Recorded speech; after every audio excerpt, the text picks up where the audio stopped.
Welcome to Brothers King Media, where we view heaven through the lens of art. My name is Samuel. My name's Solly. And today, I apologize if any of the voices get weird or distant or odd.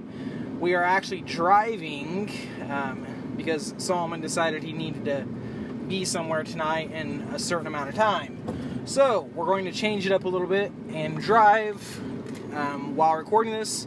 So let's hope our last recording isn't of us dying. Sounds good to me. Alright, so we are actually, tonight, we are continuing our discourse through the discography of DavidCrowder Band. And last week, we actually got to record talk about the Lime CD. A very good, I would say underrated EP. And this week, as I was saying, this week we are talking about DavidCrowder Band's Illuminate, their second official album through Six Step Records. And as I said before, their first really big album. It actually went gold, meaning in the US it sold 500,000 records. So, what year did this come out, Solomon? I can't remember. 2003. Right here's the case if you want it as well. So 2003 it came out, and this was right at the dawn of the MP3 when pirated music was really big, LimeWire, which also means record sales were going down. So the fact that they was able to sell 500,000 copies of this disc is pretty impressive in and of itself, and I think it's wholly deserving of that sales. It's a really good album. So, Solomon, let's start our discourse by talking, as always, we like to kind of update on the band members, what they were doing at this time. So, I believe this has the same band members as their first album, is that correct? As their first album at Six Step. Six Step, yeah. They have all the same members as far as their previous records go. They haven't added Mark Waldrop yet. Yeah, he doesn't come in until Mike Solly leaves. Jason Solly, sorry. Now, one thing I will say about this, as far as the band members go, is particularly DavidCrowder. I kind of have been dogging on him a little bit, and in retrospect I feel a little bad. He really kind of comes into his own as a songwriter on this album. This is where he kind of finds his footing in his own voice as a songwriter, not sounding so much just like a generic worship artist. So I feel like his songwriting has greatly improved by the time we get to this album. I feel the same on this. I feel the same about the songwriting aspect.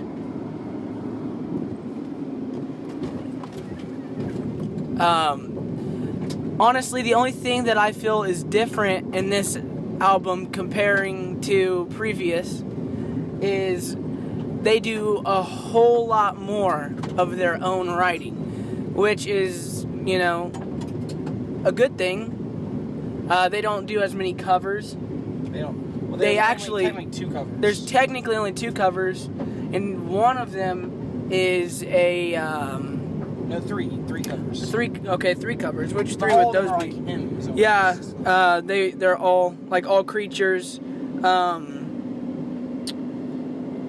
2, which they did number 1. Revolutionary Love. No. Part 2 of All Creatures, because they did number 1 in the previous album. And then the other one that they covered was the 2 songs right there at the end, Before Stars. What is that? Heaven Came Down, which they had covered in that last EP as well. And then Glorious Day. Yes, that was actually written by, I want to say it was someone Marsh, I want to say. I forget, I read it in the credits earlier. I'm just driving right now, so I can't look at it. But it was written by... trying to see if I can find it here. A husband-wife duo or a brother-sister duo. Some combination thereof. To a girl and a guy with the same last name. I'll say that. Kind of like Sons and Daughters? Sure. Anyhow, so, and then So really nothing's changed as far as membership of the band. Next up, we have the producers, which they actually had, 4 producers on this album? They had the David Crowder band itself did the main producing. Charlie Peacock, which I don't know if I did mention it last week. I'm a big fan of Charlie Peacock. He is actually very he does a lot of jazz recordings, believe it or not. But he also founded Switchfoot, founded Rethink Records, etc. So he's done a lot. Well, he founded Rethink Records and discovered Switchfoot. Right. Yes.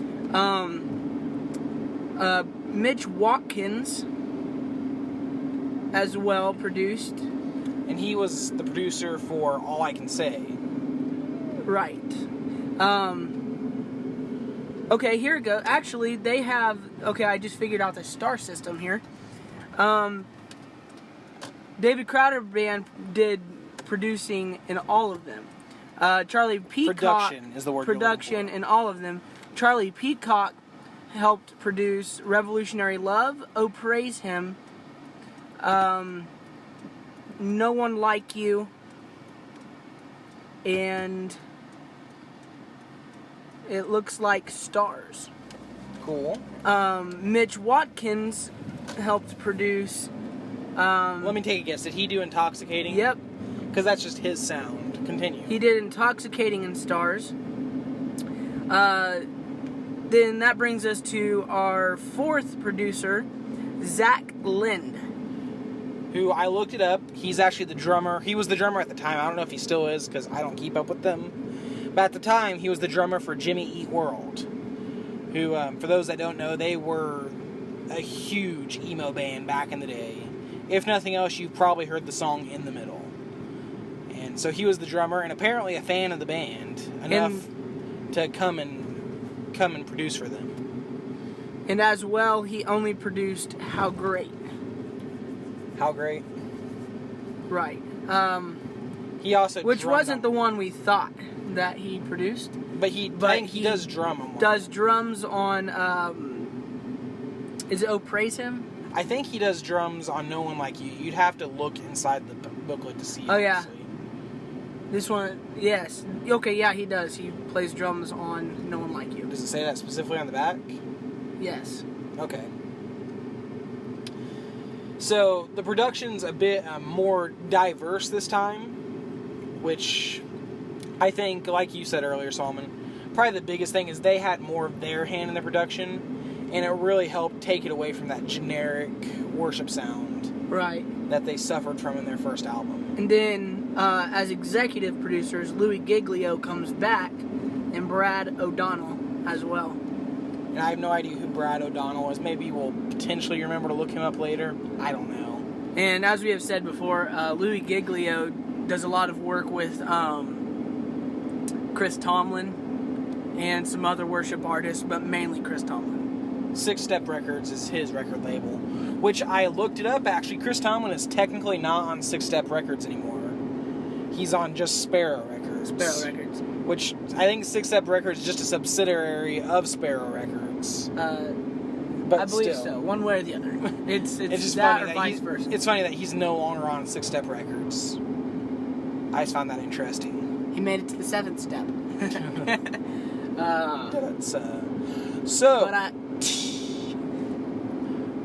So really, that's all to say about production. And I will, before we get too much further, I will jump on something we haven't talked about up to this point. Artwork. I really like the artwork for this album. As well. Same. Love it. So the album's title is Illuminate. So of course they have a light bulb hanging there. And we mentioned last week or the week before how very intelligent these guys are. And so, if you actually look inside the booklet, there is a lot of math everywhere. Right, like, yeah, I don't even want to read it because it hurts my brain. There is, all the math is in regards, it's real math. I've checked out some of it, I feel like. It's all in regards to basically the way light theory and stuff, how light plays across stuff and how much light is given. And they actually have like a little note in there. And what does it say? This one right here? Yeah, that little note. It says, "This shows us simply that the closer an object is to the light source, the more illuminated it will be." Very Christian-y sermonette. Which like they pulled are from a sermon. very Christian band, as we all know. But I like the idea of using math to talk about God. Right. It's a very nerdy thing. Well, there's a scripture in the Bible that says, "By Christ all things consist." So, therefore, you find Him in everything. Indeed. So that's that's all I guess. Unless you have something to say about the booklet, I like the album artwork, and I'll probably get more into the album artwork as time progresses. The artwork, actually, I like the artwork. Yeah, I just can't read it or understand it. So it looks very cool. Is all I can really say, but it hurts my face. And then also when you go to read the lyric pages, it kind of hurts too because they got it. I feel like I'm dyslexic or lexistic. I don't know what it is, but anyway. Sparks Fly, Revolutionary Love. Do we want to talk about the songs individually? To a degree, I try not to focus too much on each individual song, but we will maybe like hit on a few high points. So, the album opens up with Sparks Fly. Literally a 2-line little intro. But I like it a lot. Yeah, it's in words and music by DavidCrowder. Yes, I mean, really, if you look at it, David Crowder wrote a lot of this album. Right. Which is why I said I think he really just kind of came into his own as a songwriter on this album. This had a lot more of his fingerprints on it than I originally thought. So kudos to him for, even though he is not necessarily, I think he is far better with the band portion of David Crowder. Kudos to him as a songwriter for pulling off a really good album here. Before we get too deep into the songs, though, why don't we just give credit to where credit is due? We're talking about how much we like the album art. So the photography of the album art was by Dan Winters. The creative direction of it was by Jan Cook. And art direction and design by, I want to say, Benji Peck. Never heard of any of them. Maybe we'll see their names pop up later. I don't know. Possibly. But just wanted to give credit where credit was due. So the first song, Revolutionary Love, was never like a huge hit or anything. It's honestly an enjoyable song. I like that they open up with a technically more experimental song. I do like that aspect a lot. And this one was written by, I know BWAC wrote on it. David Crowder, Jack Parker, and BWAC, or Jeremy Bush. Yes, and you can hear BWAC's fingerprints on it because he tends to a lot of the electronic. Technotronic rockica. I don't know what that word is. Sounds good to me. Yeah, so that one opens up. Before we get to the next song after that is the very popular, I would almost say if it wasn't for if they had never done How He Loves, this would be their signature song. And it kind of is, simply for the sake of it is what they named their greatest hits album after. Is that really? That's true? Well, actually, we could say that this is their greatest, or what is it called? What did you just call it? Greatest hits? No. What did you just call this song? Their signature song. Well, technically, you're right. If not for How He Loves, but How He Loves was just a cover. Yeah, but it's still what they became really known for. Right. Especially in their later years. Right. As far... So what... I'm sorry, I gotta remember the name of the song. Oh yeah, All This for a King. Oh, praise Him, All This for a King. Yes. Very good song. I like it as a worship song. It's just slightly outside of the normal worship song box. And it has a nice little difference to it. my favorite part of this song is how simple the chorus is. Literally like 3 lines. Well, 2 lines actually. Both repeated, oh praise him, he is holy, he is holy. Like, it's just simple, but I feel like the music in this song really gives it that, it makes it feel like it's more than just 2 lines. Yeah. Honestly, like, I never realized that it was only 2 lines. So, that I think is really cool. Yeah, it is really cool. And then, unless you have something else to say about that song, moving on. Next up is another personal favorite from this album. I mean, really, half this album is my favorite. Like I said, I consider it a very good album. It's one of my favorites just to throw in and listen to. So, I also listen to while I'm praying sometimes. It's that diverse of an album. So, the next up is the interlude for Open Skies, which, nothing special, it's just cool sounding. Right. And then Open Skies itself, I do like that song a lot. I like it better than All of Us for a King, honestly. It's just a good song. It has some very good lyrics in it. I like I'm trying to remember because I can't obviously read and drive at the same time. It's something along the lines of... the verse? Or the chorus. What's the chorus? The chorus says, praise him under open skies, everything breathing, praising God, in the company of all who love the King. I will dance, I will sing, it could be heavenly, turn the music loud, lift my voice and shout. From where I am, from where I've been, he's been there with me, he's built a monument. His very people, so let his people sing, sing, sing. I like that. It's just really good lyrics. I like the line in the company of all those who love the King. It's in our worship music, a lot of church and worship is community. That's what really a lot of church and worship boils down to, is community. And I think it's kind of cool to bring that up in a song because it's not done too often. Usually worship is very vertical, just me to God, and or just about me, or etc. It's kind of cool to bring into a worship song something speaking about the community that worship brings. And I like that a lot. And actually, I just read the first verse. The chorus still has that same line in it, but the chorus is just the 4 lines.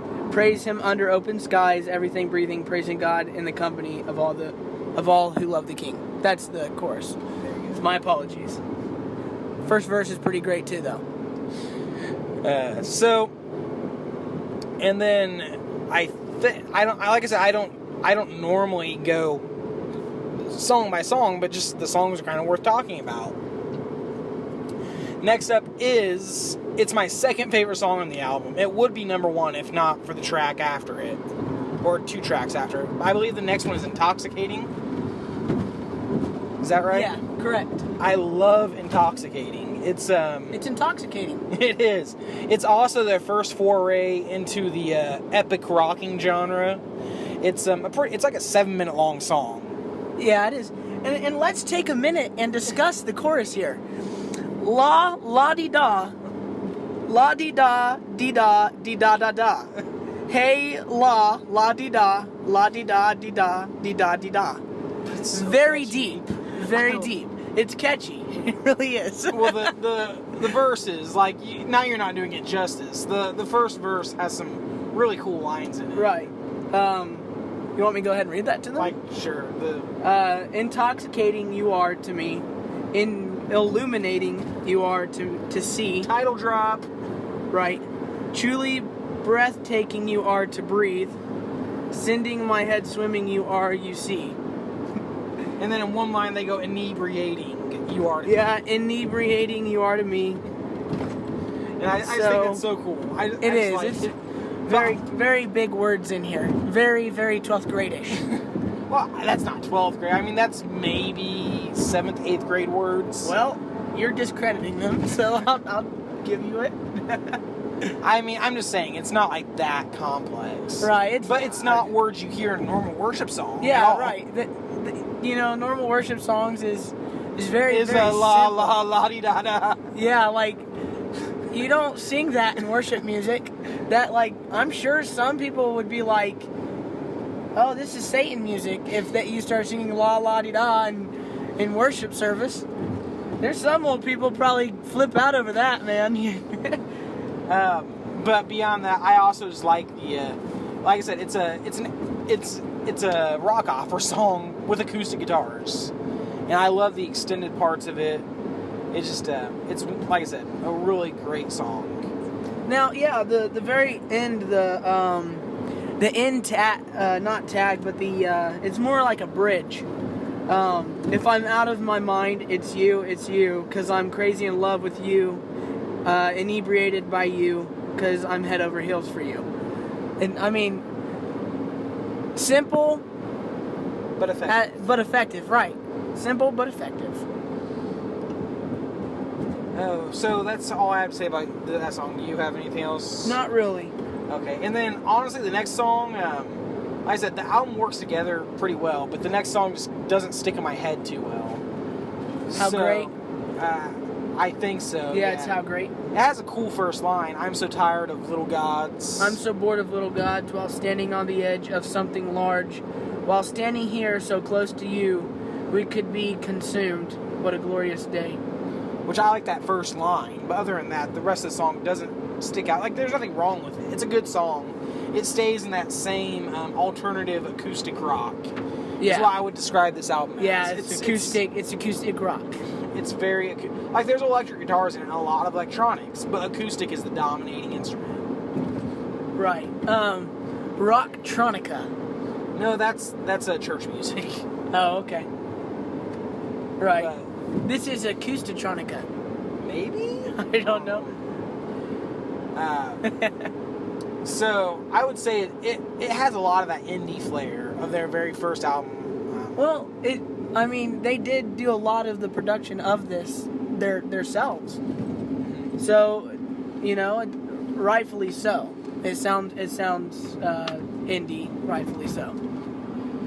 And then we have my favorite track, and story time. The next track is No One Like You. First off, it's a very punk rock song. I mean, as much punk rock as they ever get. And man, this song, I don't know exactly when it came out, quite honestly. I mean, I don't know how old I was when I first heard it, because I don't think I heard it the year it came out. Well, it came out in 2003. Well, yeah, but I don't think I heard it. I would have been 2. I would have been 12 by that point. No, I would have been 3, almost 4 by that point. So, I don't think I heard it until I was 14. Right, But it came out September of 2003, so I was 4. So that makes you... I was 12. You're 12, yeah. So I don't think I heard this when it first came out. So when I did hear it, that's why I was getting to my story. Our older brother had went to Louisiana to intern at a church for 3 or 4 months or something. It was 3 months, yeah. And down there, their youth group apparently did No One Like You as a worship song a lot. And it was like their little worship anthem down there. So he came back up in here, he's like, oh, this song's really good. You should buy the CD. So he conned 12-year-old me, because I think I mowed a yard or something and got some money, and got me to buy the CD. And I hated the CD. Thought it was awful. I loved No One Like You. I thought that was the best song ever. Disliked the rest of the album. The rest of it, I was like, not that good. I don't know why. Well, I know why. I was really into, my favorite band at the time was probably Newsboys. So these guys, well, not the polar opposite of Newsboys, they're a pretty good distance from the Newsboys sound. So I honestly didn't pay attention to the album. Eventually I kind of let it just get scratched up and etc., etc. And I listened to it off and on throughout the years, but never paid a whole lot of attention. And then later down the road, I don't know what brought me to the conclusion But later down the road, I decided David Crowder Band was like my favorite band ever, and decided to go ahead and... No, it was when I saw, I don't know why, when, where, what. For whatever reason, I decided to buy all their albums and love them thereafter. But that wasn't until like 4 or 5 years later. So there's my story behind No One Like You. It's still to this day one of my all-time favorite songs. Interesting. That was very interesting, but deep stuff, man. Not really. Not really. As for the song itself, I mean, honestly, it's nothing too deep. It's not philosophically deep. It was written by the whole entire band. Right. And it's just a fun song to listen to, honestly. It is. It's a very fun song to listen to. Like, it makes you want to, I don't know, feel like, I don't know. Just you want to jump 24/7, then you feel really, really fat because you can't jump. Something like that. I like that song a lot. So, okay, I'm done gushing over and talking about my personal history, because I'm sure all 3 of you that listen to this just really wanted to hear my personal history. We love you, Mom, because you're one of them. Maybe. Does she even listen to it? I don't know. I know she shares it on her Facebook every time we put them up. Wow, so we might be getting more listeners than we know. I don't know. If you do listen to this, please let us know. Leave a comment somewhere.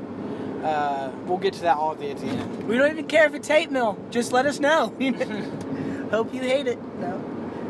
Oh man. So after that song, I believe it's what's after just that? the reprise, and then it's All Creatures, right?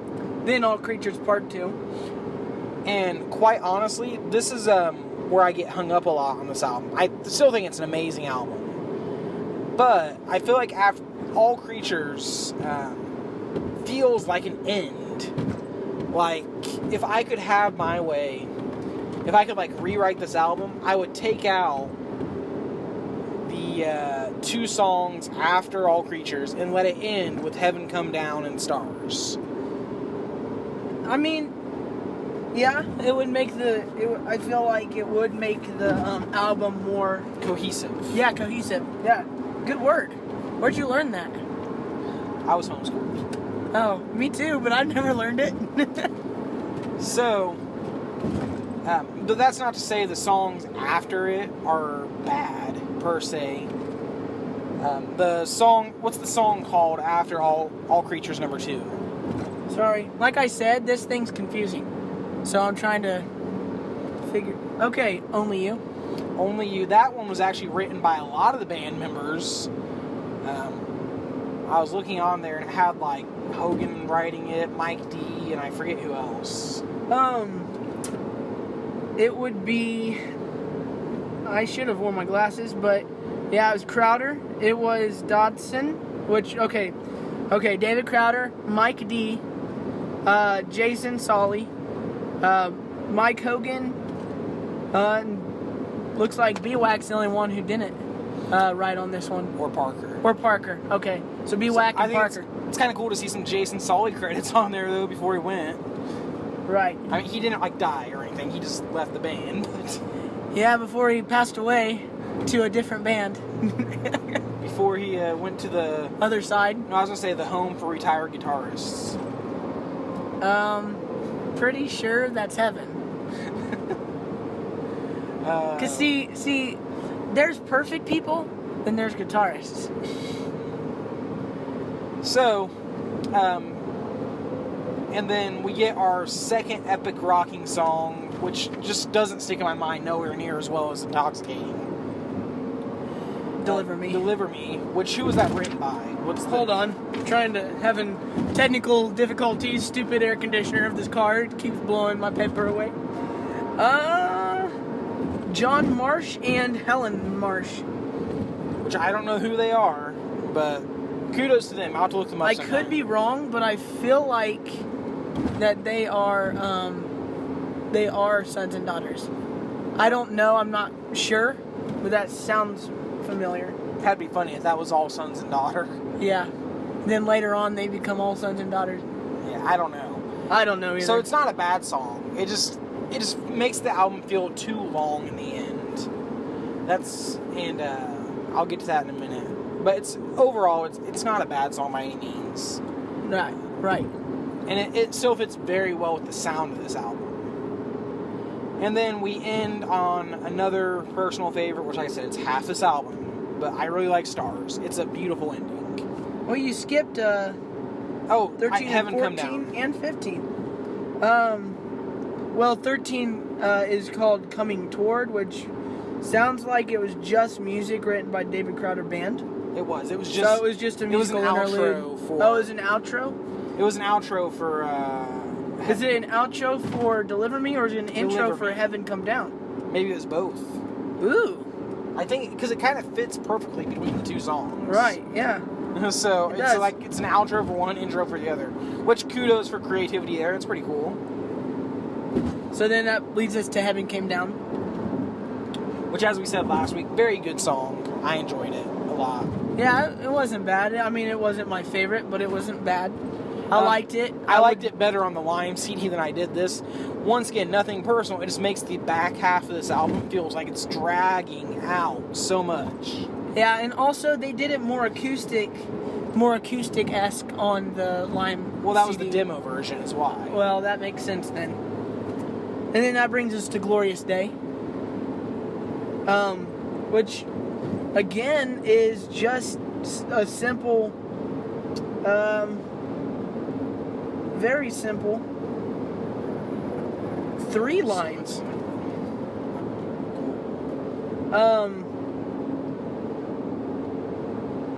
Wow, 3 lines.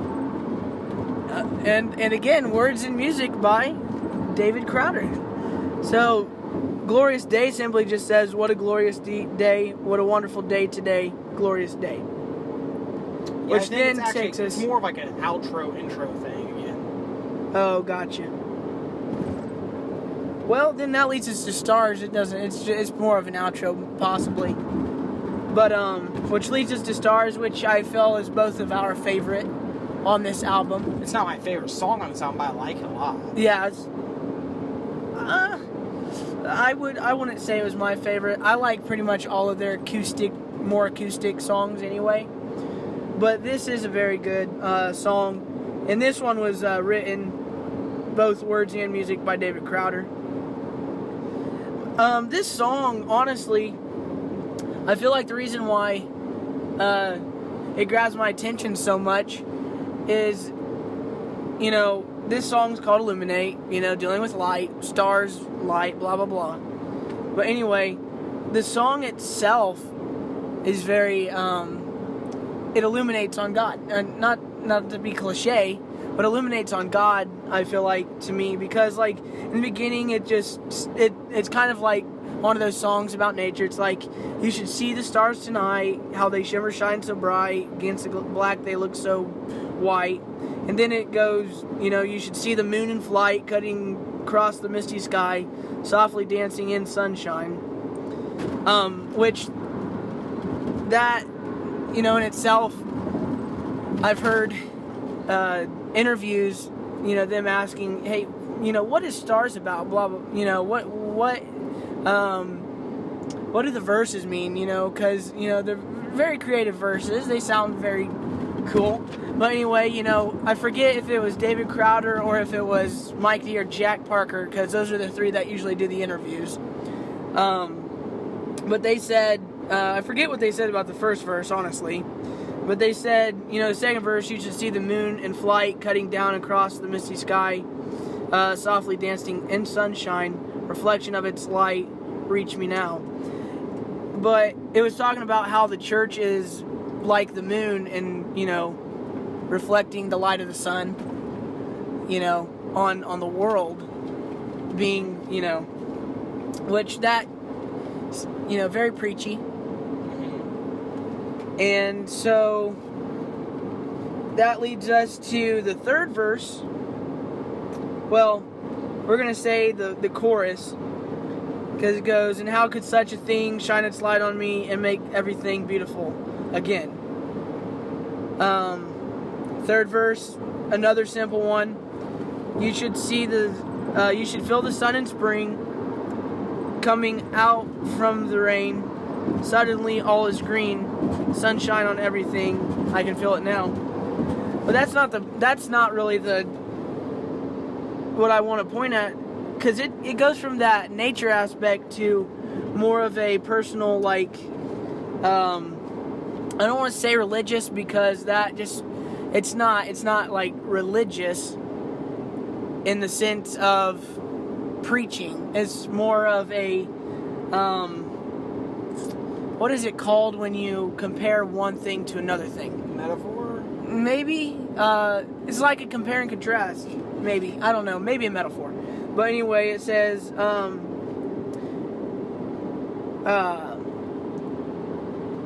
and you should hear the angels sing, all gathered around their king, more beautiful than anything than you could dream. I've been quietly listening. You can hear them now. I hear them now. And then it says, and how can such a king shine his light on me, and make everything beautiful again? And then that's just honestly my favorite part of this album. I feel like just it ends on a good note. It ends on a really I don't know, it feels like a personal song. When they're singing it feels like something you're saying to God himself. I don't know.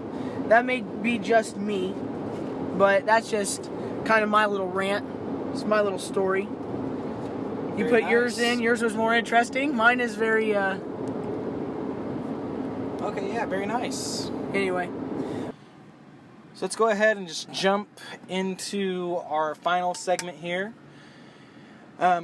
Sorry if I sound a bit shaky. We just about ran out of gas, and I get panicky if the gas light gets low. Yeah, he's a scaredy cat.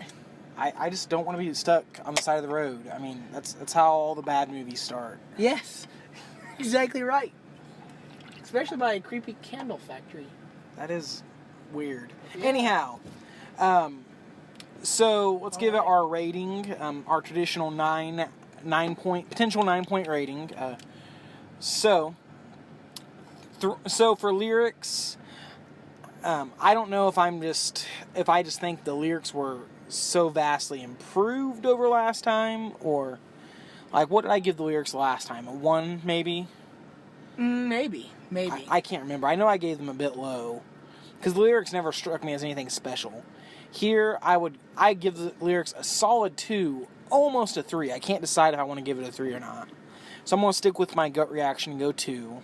All right. 3 for music. I find the music on this album incredible. Right. Mm-hmm. Yes. I love it a lot. 100%. And then I give it another 2 for the album experience. I almost want to, once again, I'm like tempted to give it a 3. But we don't want to be biased. Well, the problem is, it just drags out too much in the end to be able to wholeheartedly say this album holds up perfectly as a piece of work. I would listen to it a million more times because I love it. But someone just coming in to listen to this for the first time will be like, hey, this has some really great stuff in the beginning, and then it just keeps going and going and going. And it's not bad. The songs are so good, but it's just too long to be perfect. Right. So that brings my final score up to 7 out of potential 9, the highest we've given any DavidCrowder Band album yet, any album on this podcast. Been 4.5 so far. So 5s. 4.5 and a 5, I think is what we had. I think it was actually a 4 and a 5, 4.5. I don't know if we've gotten up to a 5 yet. No, the very first album I gave a 5. Oh yeah, okay, we're talking, okay. Yeah, alright, if we're talking individually, but usually we like meet in the middle of our... Oh, true. Yeah. So I guess we'll have to listen to those again and hear what we have. Maybe it is like just a 4 and a 4.5. Yeah, I'm pretty sure it is. I've been rating them pretty low, but tonight we'll probably have one of the highest ones so far. I give this a 7, a very, very strong 7. Almost went around it up to 8. But, well, you know what? I will give it an additional half point for the lyrics, an additional half point for how it holds up overall together. And I will settle on an 8. All right. Well, all right. So wow, what do you got? Giant leap here since last rating. Mm-hmm. As you said, music, phenomenal. 100%. It was the greatest. I'm going to give it a 3. For music, okay. Very strong 3 for music. Lyrically, man. Oh, man. I'll probably leave it at just 2. Okay, no. I mean, lyrically, I'm going to have to give it a 1.5. Only a 1.5. I don't, And we gushed over a lot of lyrics, but at the end of the day, the lyrics are still very simple. yeah, they're still The very, most you can very say simple. about, if you compare this to every album ever, not just worship music, like if you compare it to worship music, it's perfect. Right. But if you compare it to every album ever, it's mediocre. It's not even, well, I wouldn't say mediocre, that sounds bad. But it's just barely a step above. Oh, right, okay. It's about even, you know? Right. So I see where you're going. So I want to give it a 1.5. Cause like honestly, I wasn't impressed like by the lyrics themselves. Very good songs. Not gonna take any credit away from that. As the record holds up, you know, to itself, I would give it. I'll give it a 2. I'd say that it holds up pretty well. You know, with the exception of the very end, those few songs in there that aren't bad. They aren't slow bad, down. but they slow down the record and the album. They slow down the album, and honestly, I maybe they had a reason. Maybe they had a good reason they put them in there, but I don't see a point in them being there. I know it ends, the way the time ends is some increment of 7. Right. I just forget what it is. Right. So they that may be their reasoning. Maybe they're like, oh, let's just throw these in. People liked them. Nah. Okay. You know, to each their own, but I'm just saying, I'll give it a 2 for. So that gives you a 6.5. Are you going to go up or down? No, that does not give me a 6.5. Oh, what does that give you? That gives me a 5.5.